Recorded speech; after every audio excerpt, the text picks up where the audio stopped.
Ang turo tungkol sa galit. Sinabi pa ni Jesus, "Narinig ninyo na sinabi noong una sa ating mga ninuno, huwag kayong papatay, dahil ang sino mang pumatay ay parurusahan.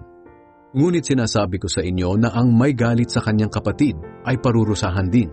At ang humamak sa kanyang kapatid at magsabi sa kanya, wala kang silbi, ay dadalhin sa mataas na hukuman.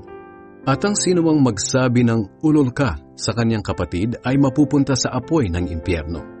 Kaya kung nasa altar ka at nag-aalay ng iyong handog sa Diyos, at maalala mong may hinanakit sa iyo ang iyong kapatid, iwanan mo muna ang handog mo sa harap ng altar. Makipagkasundo ka muna sa iyong kapatid at saka ka bumalik at maghandog sa Diyos.